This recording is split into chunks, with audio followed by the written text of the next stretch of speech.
from Afghanistan. Prime Minister Boris Johnson has confirmed that most British troops have left Afghanistan. All British troops assigned to NATO's mission in Afghanistan are now returning home. And for obvious reasons, I will not disclose the timetable of our departure. I trust that most of our personnel have already left. Johnson declined to give details about the troop withdrawal, citing security reasons. He stressed that Britain remains committed to helping achieve a peace settlement in Afghanistan through diplomacy. About 460 British soldiers died in Afghanistan during the deployment, a much higher death rate in Britain's last combat troops left Afghanistan in 2014, though about 700 NATO mission to train Afghan forces. China says the U.S. still backing Afghanistan to uphold stability, even if U.S. troops have basically withdrawn. The conflict between Afghan government forces and Taliban militants has been escalating. Foreign Ministry spokesperson Wang Wenbin called on the United States to ensure a smooth transition in Afghanistan. He also reiterated that political negotiation is the only right way to deal with the Afghan issue. Haitian Prime Minister Claude Joseph has told the UN that President Jovenel Moise's assassins were commandos posing as U.S. drug agents when they invaded the presidential compound. UN Special Envoy to Haiti, Helen Lalima, briefed the media on the latest developments in Haiti following Moise's assassination on Wednesday. What we are pushing for and what the government is very serious about is ensuring that these guys are caught and that they are brought to justice. Moise was killed and his wife critically wounded when gunmen attacked their home in Port-au-Prince. Video released after the shooting shows heavily armed men dressed in black, speaking English and Spanish, shouting DEA, which stands for U.S. Drug Enforcement Administration. Haiti's requested international assistance in investigating Moise's assassination, which has plunged the country into an uncertain future. Beijing today getting cloudy skies and 33 degrees Celsius. It'll be down to 23 this evening. Chongqing's overcast and 36, a low of 26. Lhasa will see a slight rain and 22 degrees, a low of 10. Hong Kong will be cloudy on the day and 31 degrees, a low of 27. In North America, Washington, D.C. will see a slight rain on Friday with a high of 30 degrees Celsius. New York City, a slight rain and 31. In Africa, Nairobi is getting some rain and 20. And finally to Oceania, Port Vila will see a slight rain and 27 degrees Celsius.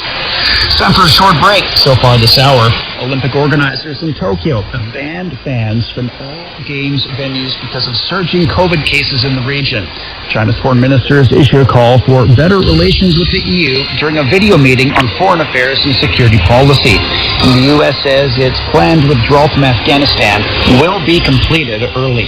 Shane Begum with you. Stay with us here on the Beijing Hour.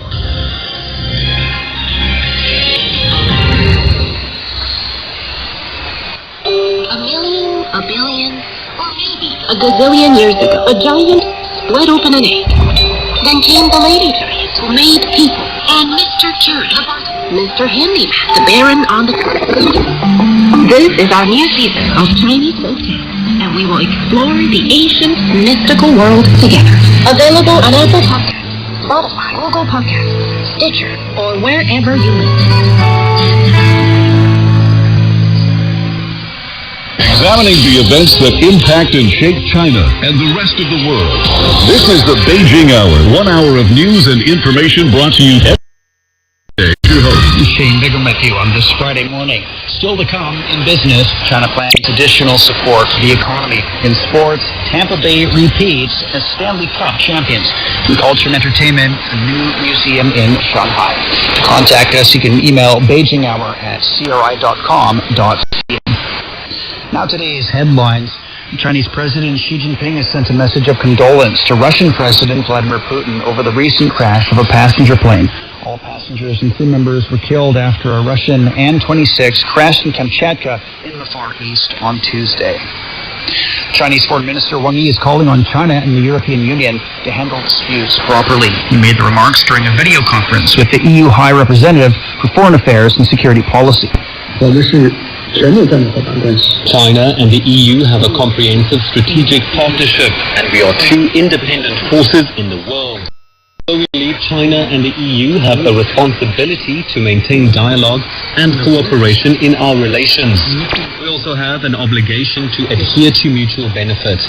We are more confident that we can jointly contribute to addressing global challenges. The EU official says there is room for more bilateral cooperation in areas such as the environment and pandemic control.